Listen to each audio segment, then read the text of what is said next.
আসসালামু আলাইকুম দর্শক।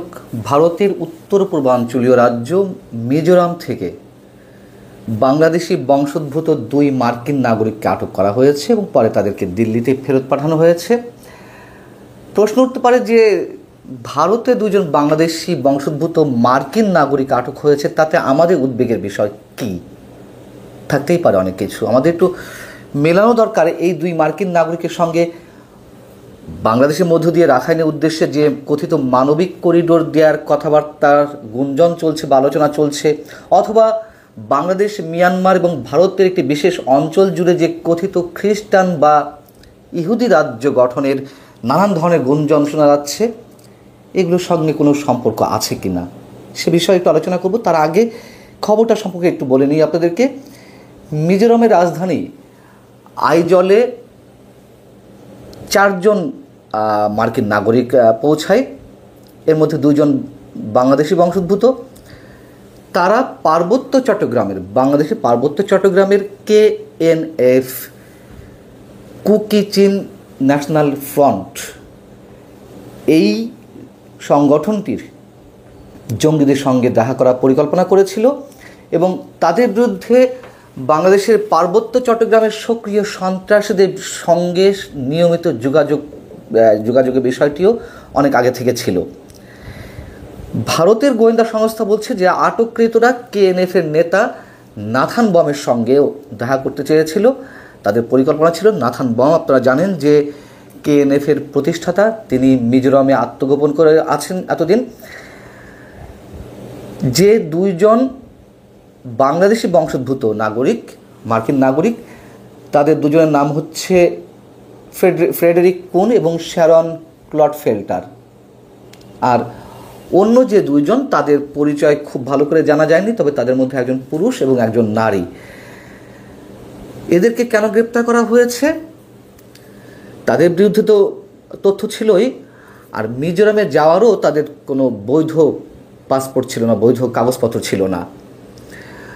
ভারতের কেন্দ্রীয় গোয়েন্দা সংস্থা যেটি বলছে যে ওই 4 জন মার্কিন নাগরিক মিজোরামের রাজধানী আইজল থেকে লংতলাই জেলার সীমান্তবর্তী এলাকার বম সম্প্রদায়ের শরণার্থী শিবির পরিদর্শনের পরিকল্পনা করেছিলেন এবং তারা এও বলছে যে কুকি-চিন ন্যাশনাল ফ্রন্ট গঠনে প্রাথমিকভাবে অন্তত 2 জন বাংলাদেশি বংশোদ্ভূত মার্কিন নাগরিক গুরুত্বপূর্ণ ভূমিকা পালন করেন এবং সেই 2 জনই সম্ভবত এরা, ফ্রেডেরিক কুন এবং শ্যারন ক্লটফেল্টার। তাদের বিরুদ্ধে এখনও সীমান্ত এলাকায় উস্কানিমূলক কার্যক্রমে জড়িত থাকার অভিযোগ রয়েছে। এই কারণে কর্তৃপক্ষ দ্রুত তাদের বিরুদ্ধে ব্যবস্থা নিয়েছে। এই হচ্ছে তাদের আটকের খবর এবং কারা আটক হয়েছেন। কুকি-চিন ন্যাশনাল ফ্রন্ট সম্পর্কে তো আমরা গত কয়েক বছর ধরে অনেক কিছুই জানছি। 2017 সালে এটির আত্মপ্রকাশ ঘটে নাথান বমের নেতৃত্বে। নাথান বম আমাদের ঢাকা বিশ্ববিদ্যালয়ের চারুকলা ইনস্টিটিউটে পড়াশোনা করেছেন, সেটিও আমরা জানি, এবং এটিকে নিষিদ্ধ ঘোষণা করা হয় আওয়ামী লীগ সরকারের সময়। তারা শুরুর দিকে চট্টগ্রামের রাঙ্গামাটি, বান্দরবান, খাগড়াছড়ির বিভিন্ন অঞ্চলে লুটতরাজ, মুক্তিপণ আদায় করা, হত্যা, এই ধরনের নানান অপরাধমূলক কর্মকাণ্ডের সঙ্গে জড়িত ছিলেন এবং সর্বশেষ তারা খুব বেশি করে আলোচনায় আসে 2024 সালে। আপনাদের নিশ্চয় মনে আছে, বান্দরবানের থানচি এবং রুমাতে দিনে দুপুরে যে ব্যাংক ডাকাতি হয়েছিল, 2টো ব্যাংক ডাকাতি, সেই ঘটনায় আরও বেশি করে তারা আলোচনায় আসে। এখন কুকি-চিন ন্যাশনাল ফ্রন্টের উদ্দেশ্য কী ছিল?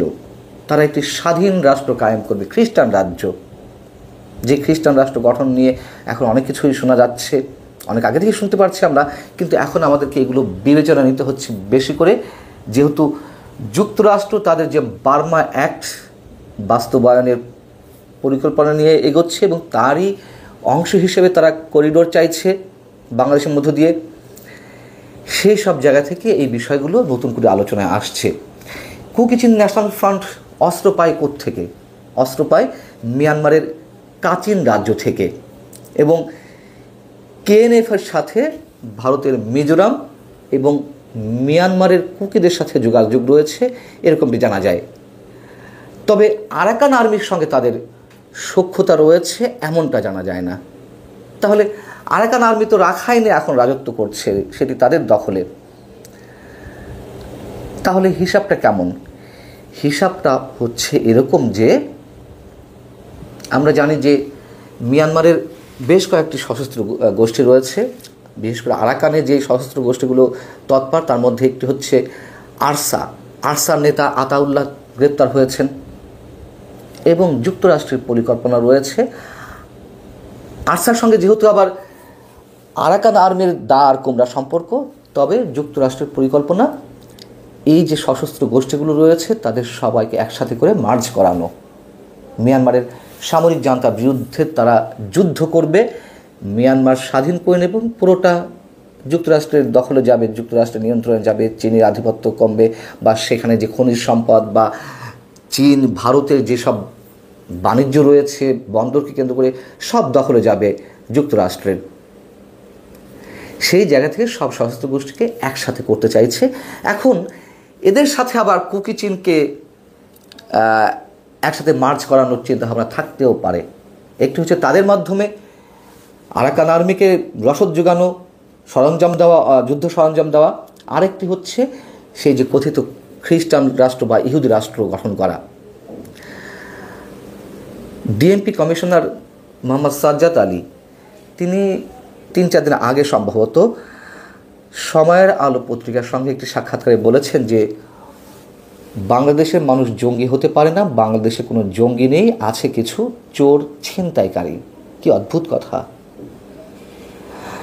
তার মন্তব্যটা ছিল এরকম যে আগে জঙ্গিবাদের প্রলেপ দিয়ে নাটক সাজানো হতো, কিন্তু তারা এই কথার সঙ্গে বা বিরোধিতা করেছেন আমাদের বর্তমান আইজিপি বাহারুল আলম। তো একজন পুলিশ কমিশনার, নিশ্চয়ই তার দীর্ঘদিনের অভিজ্ঞতা রয়েছে, তিনি এই মন্তব্য করেন কিভাবে? শায়েখ আব্দুর রহমান, বাংলা ভাইরা এরা তার মঙ্গল গ্রহ থেকে আসেনি, অথবা যুক্তরাষ্ট্র, কানাডা, অস্ট্রেলিয়া থেকে আসেনি, তারা তো এদেশেই জন্ম নিয়েছিলেন। তাদের যে জেএমবি, তাদের যে জঙ্গি কর্মকাণ্ড সেগুলো সম্পর্কে আমরা জানি না। তারপরে আবার আওয়ামী লীগের সময়ও তো অনেক ধরনের জঙ্গি কার্যক্রম ঘটেছে।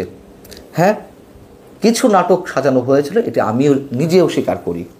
তাই বলে জঙ্গি নেই, কখনো জঙ্গি ছিল না, এই কথা তিনি বলেন কিভাবে, কাদের খুশি করতে, সেগুলো আমরা বুঝি।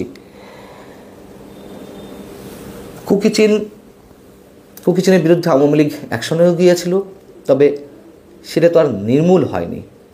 সেই জায়গা থেকে আমাদের এখন এই হিসাবগুলো, বা ভারতে যে 2জন বাংলাদেশি বংশোদ্ভূত মার্কিন নাগরিক আটক হলেন কুকি চীনের সঙ্গে সম্পৃক্ততার অভিযোগে, সেটি আমাদের উড়িয়ে দেওয়ার একেবারে কোনো ভিত্তি থাকতে পারে না, বরং এই সময়ে এসে যথেষ্ট বিবেচনার সঙ্গে নিতে হবে আমাদেরকে বিষয়গুলো। আল্লাহ হাফিজ, ভালো থাকুন সবাই।